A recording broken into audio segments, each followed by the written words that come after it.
I'm Mike Shapiro.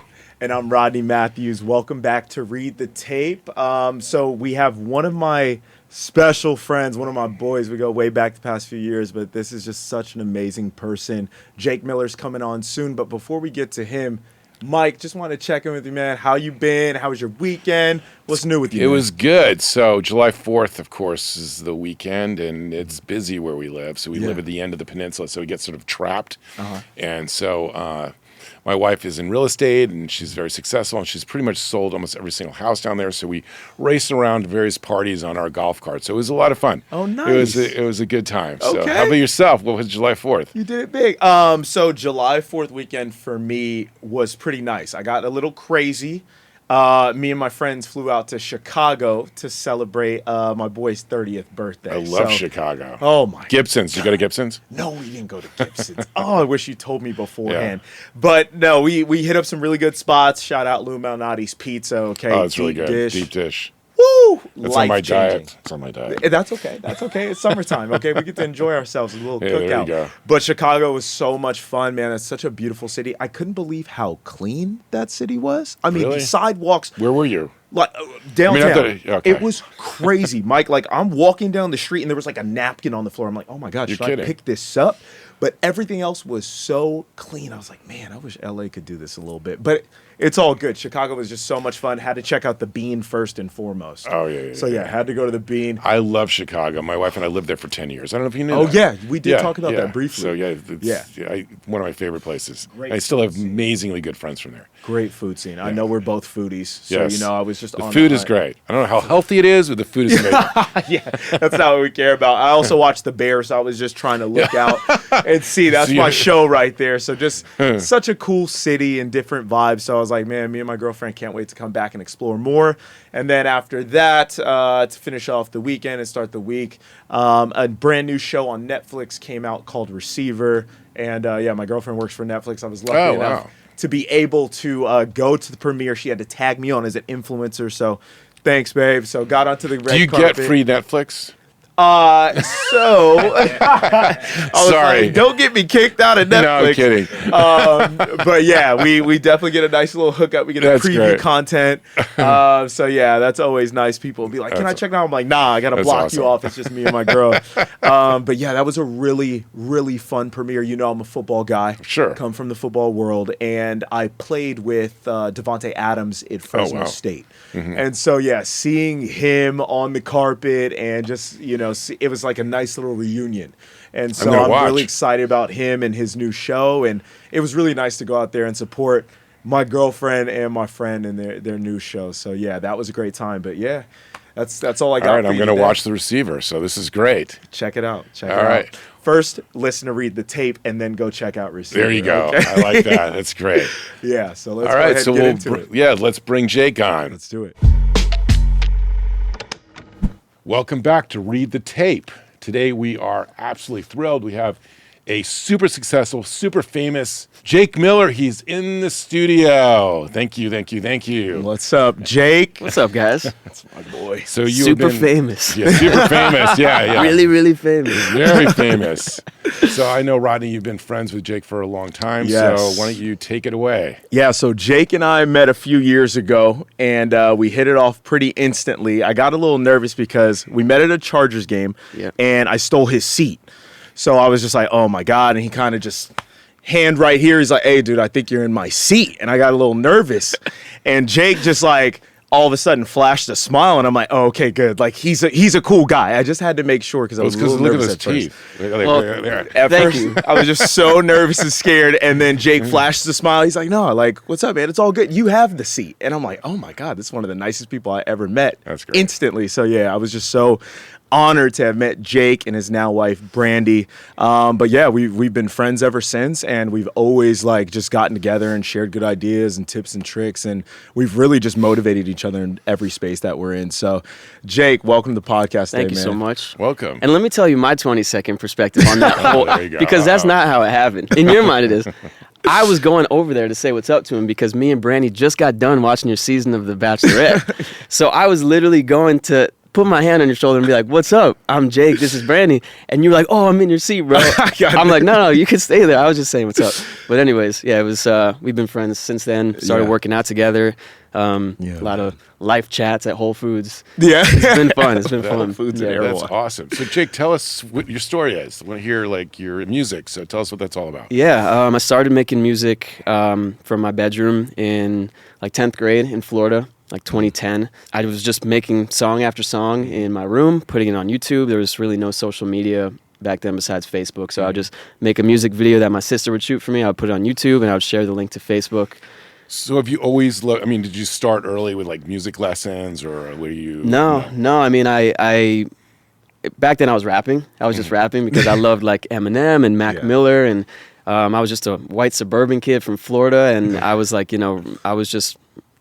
I found like a lot of stuff in common with like this kid Mac Miller, who was just like really blowing up, and he was kind of my age, and so I wanted to be like him. And I didn't really grow up, wanting to be a musician at all. I knew I had like some musical talent, I guess, just because I played instruments, but I never wanted to be like in the spotlight. And then in 10th grade, I started rapping just with my friends, recording it, and everybody was like, "You actually are pretty good. Like, you should kind of pursue this." And that was kind of when it started. R.I.P. to Mac Miller, the legend himself. I still watch his Tiny Desk all the time. Yeah. I'm wondering, what specific inspirations did he have for you? I'm not sure if he was independent or not, but I want to talk like, how did he inspire you in what ways? Yeah, he was independent. As you said, he was kind of doing it all just with his friends. Like I don't remember I think Q was his friend who was his manager, and then he had his other friends who were like producing the music and shooting the videos, and it was just a bunch of like 20-year-old kids.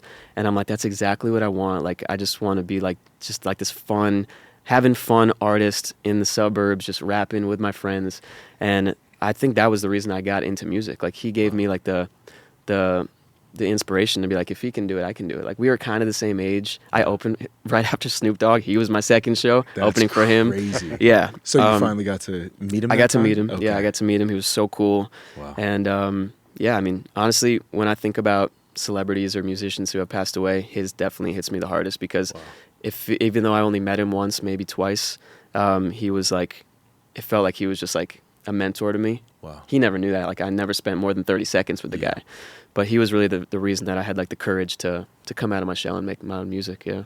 Crazy. Wow. We got to give artists their flowers and their roses while they're still alive, man. But that is so special that you brought that up, because who knows, like, you could now potentially be that for other people and all these amazing followers and globally, so that's just exciting, man. Yeah, I really hope so. I think that, if you're willing to put yourself out there and be, your creativity and share, you're always inspirational. You're going to find, you found 1 million people you're inspiring, right, basically. I think that's great. I think that's important. Yeah, I appreciate it. And staying humble the entire time. Absolutely. Yeah. Did you always start, because I know obviously YouTube was the first, but obviously became super successful on both Instagram and TikTok. Yeah. So did you take the lessons that you learned from YouTube and just transition it straight to TikTok, or did you have to have a different form? Because I know it's long form versus short form. Yeah, for sure. I mean, as you know, every social media is so different. I mean, on YouTube, I was doing very early on, I was either putting like 3-minute long music videos that were like full production music videos, or like 10-minute long like vlogs that we would shoot on tour. I would have like 3 cameramen on tour with me. This was back in like 2012. Jeez. Like a lot of people were just like not really doing it. Like, and I felt like I was one of the first ones that was kind of like going on tour, documenting everything, putting it on YouTube, and it was like it was a time. Like, so you were like a crazy. trailblazer with the social media. I was blazing trails. I like that. I wouldn't say that, but I didn't know anybody else who was doing it. Right. I was also living in the suburbs in Florida, so that was probably why I didn't know anyone else doing it. But it felt really special, and honestly, back then, like, the fan base was a lot different. They were all like 12-year-old screaming girls. Like, I had to go everywhere with security. Like, it was really just life-changing for sure. And I was straight out of high school. So this was like right when I was about to go to college. Ended up not going to college because this was all happening.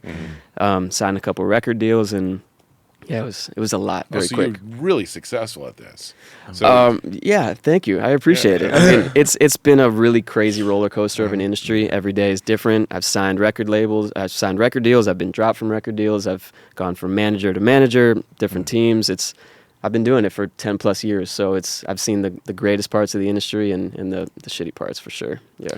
So is the money still, I mean, not to break into the money thing, because this is an entrepreneurial show, so I apologize. No, I would love to talk about it. But is it still just the tour money? Because I keep hearing, people in the music business that I know, it's just all about tours. It's like impossible. People just don't want to pay for music, or maybe you want to opine on what's going on in the music for sure, business for from a sure. business point of view. Especially for the new musicians coming up, this next generation. Yeah. They got to hear it.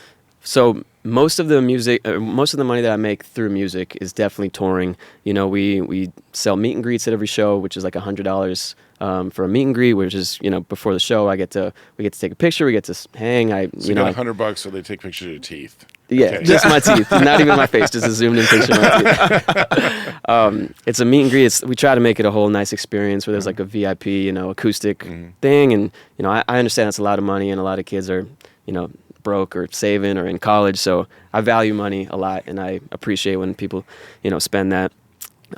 We also have, the guarantees of just playing the show. The agent or the promoter will give us a guarantee for just playing the show.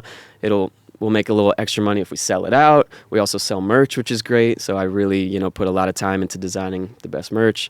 But nowadays, I make most of the money off brand deals, off social media partnerships with, you keep joking about my teeth, but after this, I'm posting a brand deal with Colgate. Oh, see, that's how you know. I knew it. Like literally in an hour. I didn't know that actually. No, I know you did it. But But literally in an hour, I'm doing this deal with Colgate. That's hilarious. Yeah. So it's just funny because Is that the toothpaste you use? Yep. Okay. It definitely is. Absolutely. It definitely is. But yeah, it's just funny how like the last 10 years I've been, just building all this music, and but now the majority of the money is through social media stuff. So you're an influencer, like a music. So in other words, your art or your creativity has led you into being an influencer from perspective of people want brand deals, or they want you to sort of promote their product, or they want you to. I've been lucky enough to like start the fan base and grow the followers through the music, but now I'm kind of, tailoring to, just. I was just telling Rodney this. It's like, as a musician, it's hard because I spent the majority of my career not wanting to be labeled an influencer. Like, I'm a musician. Like, please respect me for my talent and my music. And if you don't follow me for my music, don't follow me. But now it's like I've completely switched my mindset. I think it's ridiculous. I think like if these days you want to create a brand or an audience, you should just post everything, whether it's your music, whether it's you and your wife, whether it's you in the gym. I post everything now, and it's kind of doing, the best that I've ever seen in the 10 plus years of having social media. Well, not 10 plus. This man literally inspired me with that too. He just posted about it. It was like, hey guys, stop being so nervous and just post. Like, post what you want. And a lot of us have so much pressure on ourselves of like, oh, I can't post this. I can't post too much. People are going to get sick of it. He's like, no, if it makes you happy, if it's about you and your life, just post it. And I thought that was so crucial and so key. And now you're almost at 1 million followers. We got to get Jake to 1 million. He's this close, and I'm just so proud of you, man. Just Thanks, to man. see all How these many different more fans. to 1 appreciate million? that. Like 20,000 or something. Oh, well, you'll definitely after this podcast. I hope so. We're getting there. We're getting there. And the Colgate commercial. Those two things. So you mentioned that you were initially with another label. Yeah. And I know you're with Empire now, right? No. Or So who are you with now? right now I'm with a record label in China called 88 Rising. Got you. I've been with maybe 5 or 6 record companies. Wow. Yeah. It's because, I sign for like an album or 2 albums. I don't put myself into like 5-year, contracts, because that's just so dumb. See? Yeah. And that's the advice that these next up and coming entrepreneurs, singers, self-made people want to know about, right? Yeah. Yeah, for sure. So a Chinese record label. It's like actually out of Beijing or Shanghai, or like you go there. Shanghai. Yeah, So I've been how'd they going there. Find you, or this is what they're investing in, or I'm sorry to go on a tangent. No. I mean, it's not a tangent because it's a perfect transition. Yeah, he just had a big part. massive tour in China, so I was like, we got to talk about it. So go ahead. Yeah, I never in my career did I ever think I'd even step foot in China. It was more just like every year I was just concentrating on the U.S. We would tour at least once every year in the U.S., which is like a month or 2-month tour. And a song that I made in 2015 called Rumors, which is just such like an old, like kind of outdated song. Like I would never make it these days. It just sounds so outdated, is blowing up in China. Like everybody in China has heard this song. And most people probably don't know who I am out there or know that that Jake Miller made the song, but they've all heard the song. It's gone very viral. Wow. So we started playing shows out there last year, and I keep going back, and we've now been there like 4 or 5 times. We're playing huge festivals, and like the last song that I play at the festivals is Rumors, and it's like 70,000 people. Everyone kind of looks like they're just like watching and passive, and then I'm like, this is my last song. It's called Rumors, and every single phone goes up. Like, it's really crazy. 70,000. Yeah, everything they do in China is done on like the biggest scale. Yeah, I mean, obviously it's a massive place. I know this is a crazy question. Do you ever get nervous like at all? No. I mean, No. Never? You're just used to this. Yeah, I mean, what's the worst that can happen? Yeah. Born this confident? No, definitely not. Definitely not. My first show ever, I was terrified. It was actually opening for Snoop Dogg. I was in high school. I don't know how I got this gig. I signed to my first manager in high school. He was not much of a manager, but he was kind of like a mentor. And I said, one thing that you'll get from me, like, I'll make all the music in the world. I want to be famous, but I'll never step foot on stage. Like, that's just not who I am. I don't like the spotlight. And he's like, that's not how the music industry works. You have to play shows. And I'm like, all right, maybe. And then like a month later, he's like, I got this opportunity for you to open locally for Snoop Dogg and be like one of 11 openers. And I'm like, obviously I'm going to do it. Yeah. So I brought my whole high school people out. Before Snoop went on? I was the first of 11. You were the first. Oh, wow. Yes. I never even met him that night. He went on at like 3:30. I probably went on at like 9. I had school the next day. Yeah.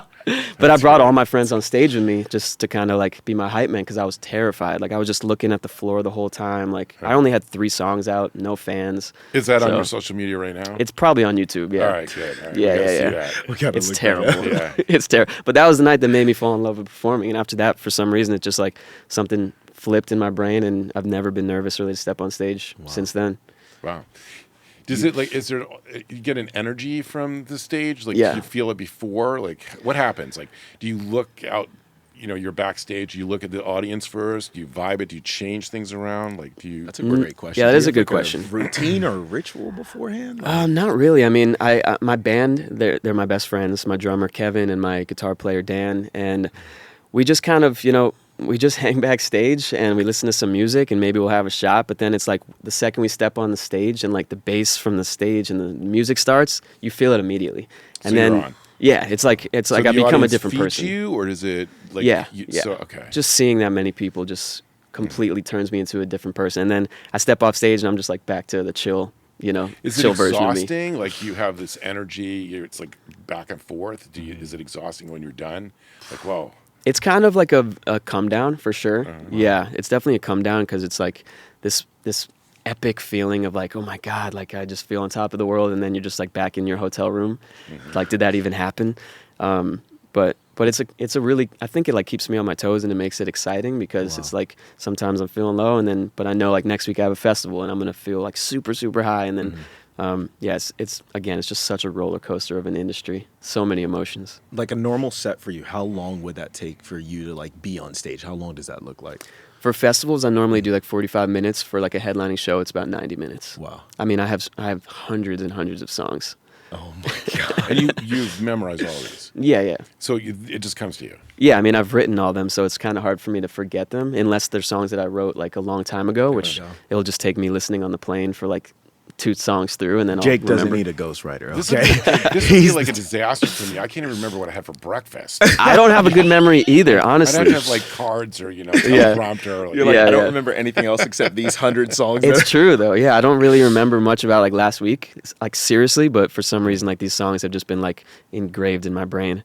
Talking about how you started, right? I know we brought up the YouTube stuff, being a YouTube sensation, and now transitioning that into TikTok and Instagram. Yeah. How did that all start, and what other pieces of advice can you give to up and coming artists as well, trying to be successful in their own space and avenue, while also being able to be financially set up for success as well?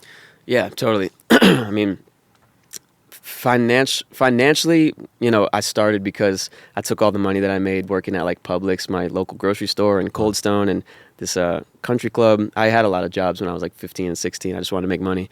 I took all that money and just, went to Guitar Center, bought a bunch of equipment that I didn't really know how to use, and I just put in so many hours to learn how to use it. But yeah, I would say if you are a musician or just an entrepreneur, like you definitely have to. I wouldn't say you have to, but I had to spend some money to make money. I had to have some help from my parents, which I was really lucky to have early on. I mean, I was a high schooler. I didn't have more than a couple $100 saved. So to make a music video that would cost me $2,000, I only knew a couple people in Florida who were willing to help me. So I had to put the money in and the time in to kind of see results. And now I have, luckily like a whole team. I have a manager. I have, just a business manager and a tour manager. I have a lot of people around me, and the pot does get split in a lot of different ways, but it's like they all bring something to the table. Exactly. And, they all earn it, obviously. So, yeah. In terms of splits, percentages or whatever, how can you help someone like break that down and say, hey, like this is what you need to do to protect yourself Totally from these labels, right? Yeah. Because that's always been the thing that we talked about and how scary it could be for artists. Yep. And they're just trying to take my talent, but not pay me for it. So yeah. Well, number one, always make sure you own your masters, which a lot of people don't. A lot of musicians like. There's so many different things in the industry with publishing and owning your masters and copyright, and it's really honestly confusing. I had to take a course on like copyright law, but always make sure that you own your masters, because that means no matter what record label you sign with, you get to hold on to your songs and make money from your songs. I've made a lot of mistakes. I've signed with record companies very early on that they had the upper hand. I was kind of like a nobody, and they were willing to fork out money.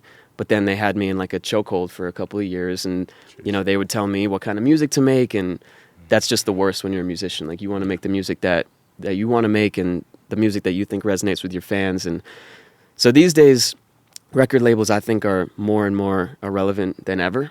I think these days I would tell a musician or any kind of entrepreneur, like what we said, it's like you might not want to be an influencer, but if you want to gain an audience, you have to be on Instagram, you have to be on TikTok, you have to be just trying to make these algorithms start algorithming, because they're here to help you, and it's like the best time to just like kind of grow an audience. So like all of these media, like we had a producer on the program the last episode, and so it was interesting. Actually, I think it's on now, but and all of these things have been disrupted by social media. It's interesting you bring that up. So even the music business at this point is completely disrupted, or where's the power lie? And so it really is in distribution. So you're saying your distribution is effectively on social media, from like your fame, your capability, your brand, and this is how you continue to promote yourself. So the music, the label itself is becoming not relevant, because that's really not who's really pushing you forward. Other than the studio space or or infrastructure for description. A record deal is great if you need money. If you have no money saved, and you need a record label to fund your your music videos, your artwork, your mixing and mastering. But if you're lucky enough to have some money saved, there's really no point of signing to a record deal right now. It was huge when like they were putting your songs on the radio, because really record companies have like the majority of power to put someone's songs on the radio, but now it's like radio's pretty obsolete, and Spotify and TikTok are like the things that have taken over. So, So it's interesting you're bringing this up. I know some friends of mine who are in media business. They talk about streaming, and really the future is like all these other countries like China or India. So it's really very sort of trailblazing that effectively. How do you promote your music? How do you be worldwide artists? So you're already kind of in that space. Do you feel that's the future as well? Like you have to be universal to all the countries, all cultures. Yeah, I never really thought of it that way until the last 2 years of when I tried to break into China, and out of the 10 years that I've been doing this, I made the most money last year because of China and because of brand deals, and so I'm really just trying to kind of see what pockets of the world I haven't kind of gone to and really had maximum exposure over there, because this moment with this song was happening over in China, and I had no idea. They have completely different social media. I know nobody in China. Like nobody was telling me that I have like almost a hit song over there. So I think, it's very important to kind of go around the world and just kind of see where all your fans are. How did you originally find out that it was blowing up? Especially, like you said, you don't know anybody out there, so how did that happen? So I wanted to go to the Philippines. I wanted to play a show in the Philippines, which is completely unrelated from China. And we booked a tour in the Philippines, and then my agent was like, we're also going to just, while you're kind of on that side of the world, we're going to have you go to China. And my Philippine show ended up selling like 17 tickets. I'm telling you, this industry is the weirdest industry in the world. Oh my God. But China was selling like 2,000 tickets. Wow. And I'm like, okay, well, I didn't even ever see myself going to China, but I guess we're not doing Philippines. Let's go to you China. had data science already. So you're already acting like Amazon. You were looking for like purchase history, and you're already figuring out like what your future is. From Yeah. 17 Awesome. to 70,000. Because my Spotify, like you could see the top locations, Yeah. and Philippines is like #1. So I'm like, I'm gonna go play this mini arena in Philippines, and it was just like promoted poorly, and I don't know what happened. It was just like no tickets sold, so we ended up going to China. This is fascinating to me from the perspective of, you know, the most successful entrepreneurs, and you call you a music entrepreneur. Yeah. Are, for lack of a description, like futurists, or they're looking like down the road, like what Yeah. is next or why. So what do you see? What do you see in music, or maybe Yeah. it's for yourself, or like what do you see is going to happen other than Yeah. your I mean, you're that's being right in Yeah. terms of your decision process. Yeah, I mean, it's something I stress about literally every day. You can ask my wife, you can ask my parents. It's something I literally think about all day, every day. Like, I'm so grateful for what's happening right now, but who knows what this landscape is going to look like in 10 years with social media, with music. Will my fans grow up? Will they still come to the shows? Will people unfollow me because, you know, they've grown up? So this kind of stuff stresses me out, as I'm sure it stresses out most creators and musicians. But, you know, I just see myself continuing to make music, continuing to make the music that, you know, that I you resonate feel. with. Yeah. If I like it, other people will hopefully like it. And I just want to keep touring as much of the world as possible. At this point in my life, I just want to see as much of the world as possible. You're really like hitting on all these notes of like business. It's you know, you're a musician, but you're truly an entrepreneur and a business person. You're like thinking about like data science, or where's it coming from? Yeah. What's next? What does your audience want? How should I do this? Yeah. However, you're being true to yourself. I mean, creativity is the road to success. Yeah. I always say, you know, people pay you for your creativity, and you know that's really what it comes down to. So you still have to stay true to yourself, your creativity, and then understand how do you place that in order to convert that that's to, the balance of or what I've been monetize. doing for the last decade. Yeah, Right. trying to be creative and true to myself, but also like grow the analytics and the statistics. And I feel like when you get too obsessed over all the numbers, your creativity gets a little bit lost. So as a musician, I like to kind of sometimes, you know, not look at that part of it, but it's so important to, you know, look at the graphs and the analytics and all that stuff. So let's say Jake 10 years from now. So Yeah. Jake Miller 10 years from now. Who do you see? Other than the fact you're going to be the face of Colgate. Yeah. Colgate's going to love this podcast. Well, I just got married like a month ago. Congratulations. Congrats Thank you. on that. Thank you so much. That content was blowing up, by the way. Thank you. Okay, video of your dad singing Yeah. was phenomenal. Yeah, I thank loved you. everything about it. He's a G. Is Dad as good as singer as you are, or no? He's good. He's Yeah. Is that loaded? No, he's good. He's an eye doctor, so he's not like a musician, but he's got musical talent. I don't think I would have become a musician if it wasn't for him kind of putting it in my blood early on. But 10 years from now, I see myself, you know, with 2 or 3 kids here in LA. I love the area that me and my wife just moved to in West Hills, so a nice house out there. That's great. And yeah, Congratulations. thank you so Congrats. much. Good. And yeah, I think going back to your question about like what's happening in the future, I am so anxious / excited to see how my future will be with touring once I have kids, because I just don't see how I'm gonna ever want to leave the house. So Rodney's in real estate. I'm in real estate, Yep. and you just bought a house. Yes. So, wait a second. Rodney, did you sell your good friend the house? No, I didn't sell Jake the house. You know, timing is everything. And as much as it still hurts, I think one day there you Jake go. will use That's real right. estate Rod. But no, this I don't know time, if you had your license I yet. didn't. This was like February. Yeah, it was so close. Okay. Because I think I just got it and was brand new to Gotcha. the game. But yeah, maybe in the future. Maybe. one day. So you're young, and you bought your first house, and this is like a major milestone. Yeah, thank you. What was that like? What did it feel like? It was awesome. It was about time. You know, I was sick of, you know, paying money to landlords, and it was the right time. It was coming off of my best year yet, and a lot of stuff happened in China, and it was just the right time. And That's great. we saw like 50 houses. My wife's stepdad, who lives 10 minutes away, he works at Coldwell. He's 50 a- wow. houses. Okay. Yeah, we saw a bunch. Here. But he was our An real easy estate buyer. agent. That's a lot. So you said your wife's. Stepdad. He was our real estate agent. Okay, Yeah. so you put him through the paces. Yeah. I mean, it You're was still it was really good friends? Yeah, absolutely. Okay. He just officiated our wedding. He's that's a great nice. guy. Oh, so you're really good friends. Yeah, absolutely. But it was a really fun, interesting, overwhelming experience. it wasn't the buying the house that was the crazy part. It was the renovating. I thought we were just going to find a house that's like, okay, it's done. Let's move in. But Brandy was like, this is the perfect house. I see the vision. Like, we're going to have to put a lot of money in it. So we spent, 3 months renovating it. And it was honestly so much fun, but it was really overwhelming. So there's a studio in it, I gather. There's a studio. Yeah. Of course. Yeah, of course. I'm building a little home gym this weekend, actually. All right. Thanks to Amazon.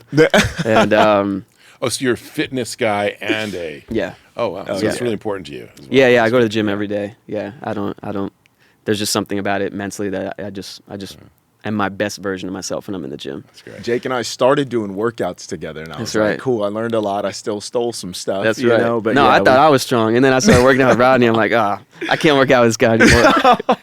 That's really kind of how our friendship started. We had to start, and then we kept working out to and so that's it was right. nice. You get some gym talks in, some good conversations, some lunch afterwards. Put me on Sharky. Shout out Sharky's. Okay, shameless plug. Let's go. But yeah, you clearly don't go to the gym, right? No, never go. I don't think he's wearing really tight underwear. Pushes fat up. So this is my fitness secret. Yeah. Gotcha. I do have one question for the people. Yeah. Because I know one of my favorite skits that you guys did, you and Brandy, was with legend himself, Oscar Nunez, from the show The Office, my favorite show of all time. I know some people have been asking, is there a part 2 coming at all? Yeah. So I haven't written it yet. I haven't thought of it, but I just texted him a couple days ago actually saying as I get closer to 1 million followers, I think it would be a fun way to kind of celebrate it, to do a part 2. So Brandy's stepdad again, Greg, who was our officiant, our real estate agent, he's also an actor, and he's really good friends with Oscar. So we did a really funny little TikTok with Oscar that I almost didn't post because I was like, I don't think Oscar will think it's funny. And then I'm like, I'm just going to do it anyway. And it got 20 million views. Blew up. Yeah. That's a big deal. Yeah. Just gonna say I texted Oscar. Just bragging right now. Yeah. That's my show. As soon as it dropped, I'm like, Jake, oh my God, I got to meet Oscar.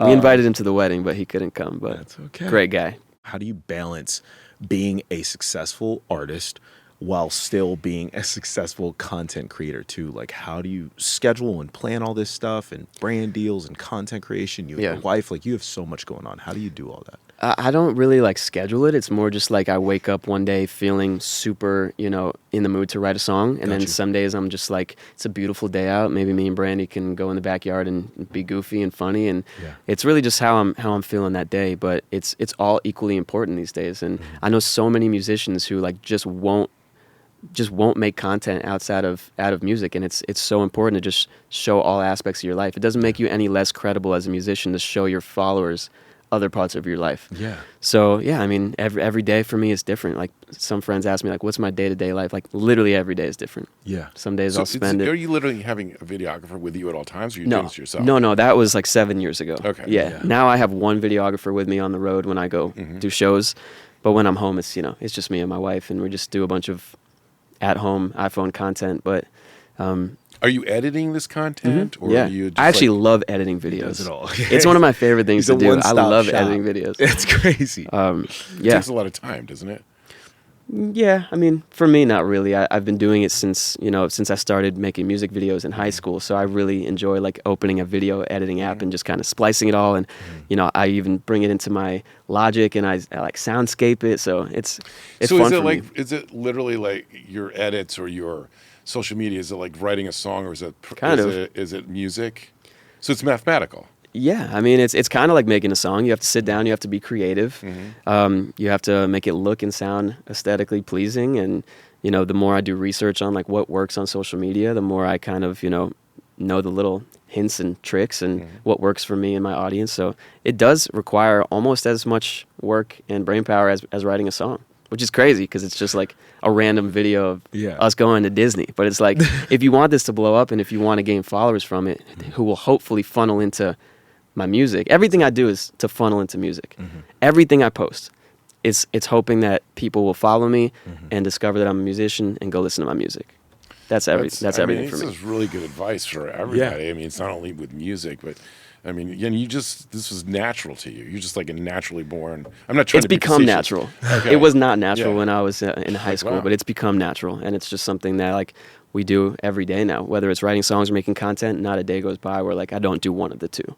So it's become natural now. That's good. I love that you brought up the fact of there's so many artists nowadays that just like want to be mysterious, right? And I'm like, cool, like if that's your stick, go ahead and do that. Yeah. But I love that you brought up the fact of like, hey, show who you are, show your personality, right? Because then the audience could truly engage with you and figure out like, oh my God, like I love his music, I love his songs, but I also love who he is as a person too, and as a human being, as a husband, as a son, like all this cool stuff that people kind of leave out, right? Because they want to be so mysterious, and I think that it's so crucial. I mean, you know, he's like, you're not. That's who you are. You're not, like trying to promote something. The narrative isn't who you are. You're not being an actor. You're living your life, and your music is your creativity, and it's who, what you think, what you feel. What you, and so that's great. Yeah, and so it works. Yeah, I think when someone follows a musician, it's probably half because they like their music, and then half just because they like who they are. Like Eminem, the reason I got into music when I was a kid, I don't follow him because I don't even know if he posts. Like, I just assume that he doesn't. But then there's people like John Mayer who are like super fun and goofy, and I'm like, I want to follow him, not just because I love his music, but because I want to see who he is, like behind the songs. So I think it's really important for all musicians to get on social media. I love that. I mean, I don't mean to segue into this is interesting to me. So, you know, I always find it interesting. Like influencers are certainly at the 1 million mark, and so by the way, what is your Instagram account so that we can make Jake sure Miller. we get over the Please, it's just Jake Miller. Okay. There we go. Yeah. So who you choose to follow is like, I guess it's part of the algorithm, if you could say that. So you're choosing based on your interest and who they are as a person, or is it competitive? Like, oh, I really want to be this person, or no, it's not that. It's more just like, wow, like I'm looking at his profile, like I'm looking at all his videos. He just looks like a fun person. He's sharing a lot. He's inspiring me. He's motivating me. I'll give him a follow. So like I don't really put much like thought into who I'm gonna follow, really, to be honest. It's more just like, you know, if someone's being real and, you know, I relate to it. So you're not crafting it. It's just, it's sort of natural as far as what for you're sure. looking at. Yeah, I sure. think being real, being genuine, and the relatability factor too is huge. You know, do you do the same thing? I try to. Yeah, I mean, obviously, Jake is on a much higher level with that. You know, I'm just trying to get you have close. a lot of followers. I have a solid amount, but I love that, and we actually just talked about this too. Is just figuring out what your demographic is, right? Knowing how to hone into it, and at times, yes, you do have to cater to that in order to grow, right? And I just told Jake, like, I want to continue posting stuff that's me, right? Our podcast, my real estate, all that stuff, you know, real estate Rod. I want to keep posting that stuff as well, but I have to find a balance because I know that my audience, 95% women, and they're looking at Rodney's in love. That's why I'm following him from this show that I love. And I'm like, cool. So whenever I post me and my girlfriend, those posts do numbers, and I'm very grateful for that because that's usually when I get my highest engagement.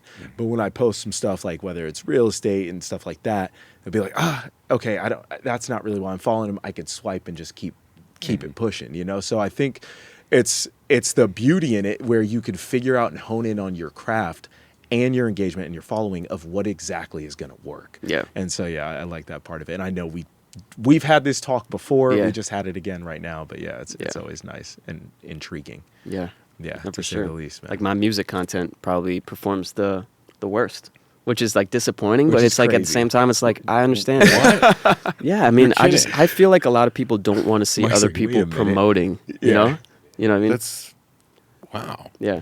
So it's about your personality. It's like a window into who you are and your family. I think so, yeah. Rather than, you know, promoting your music. If I want to listen to your music. Yeah, I think people just Kind of don't want to sound see other advice, people. actually, in terms of what people do. Yeah.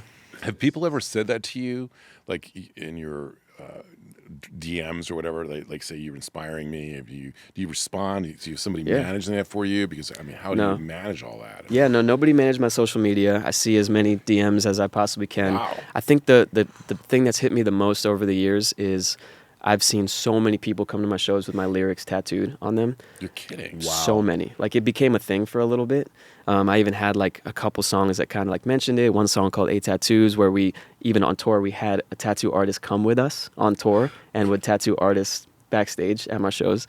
So I've just had so many fans who would be like, can you write this in your handwriting, this lyric? And then they would come back a year later with my lyrics tattooed. So me having a John Mayer tattoo, knowing how much this song Stop This Train means to me, just knowing that there's somebody else that like thinks of me in that same light is just mind-blowing. It's crazy. It's like the highest of compliments. Wow, that's great.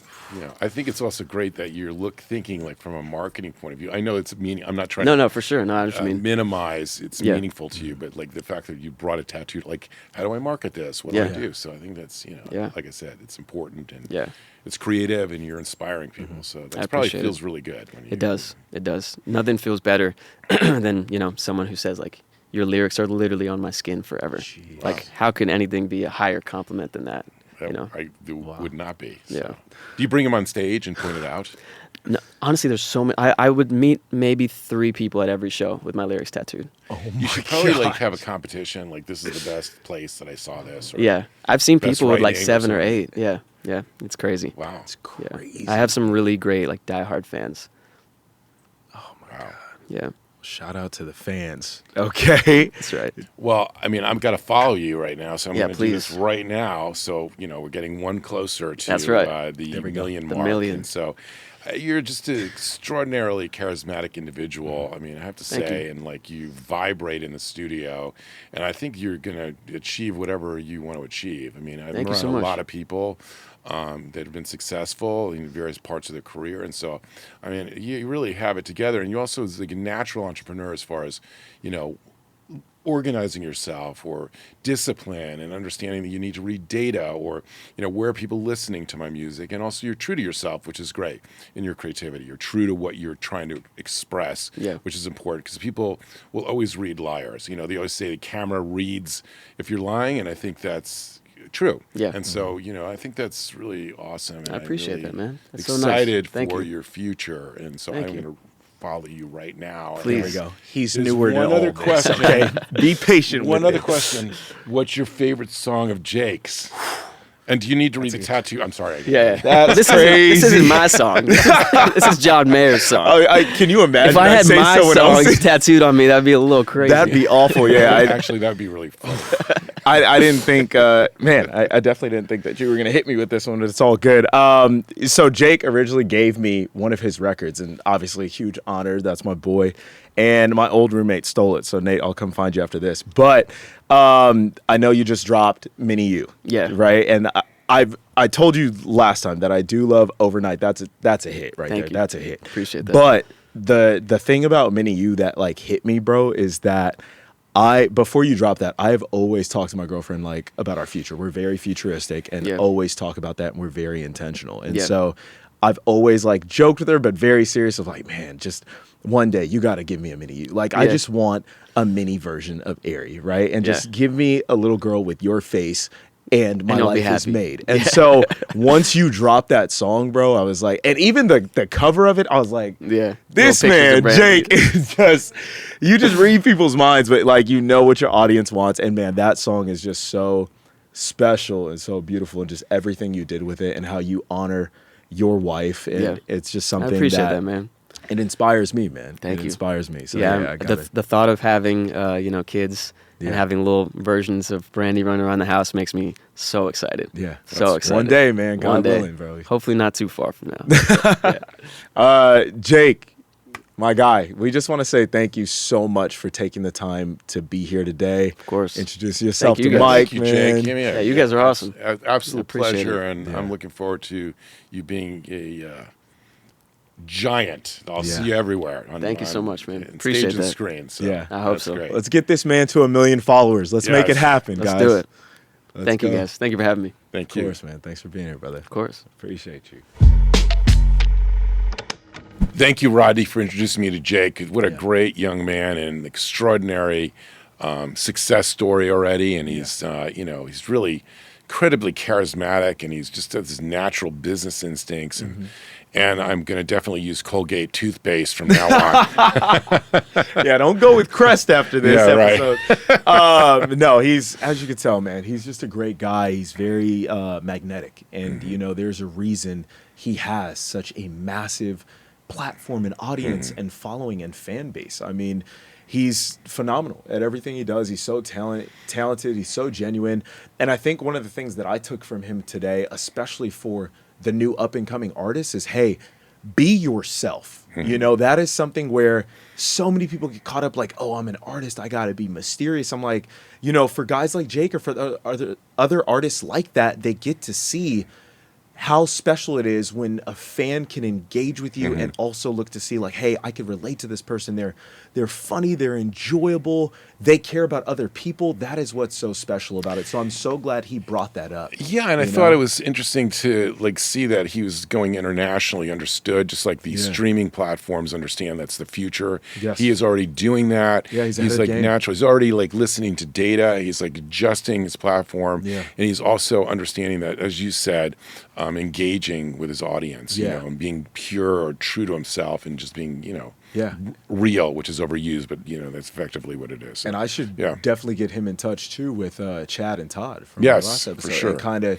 talk with him and see how their platform can help accelerate him even more. So, you know, with some of those AI tools and stuff too. Definitely get him to the million mark. Yeah, I was like, we're gonna find a way. No matter what, we're gonna get my guy to 1 million. But yeah, I was just so grateful to have him on the pod today, man. Absolutely, it was fantastic. All right, guys, thank you so much for coming back and reading the tape. We love this so much, and we're so grateful for you to stop by. Please go like, comment, share, subscribe.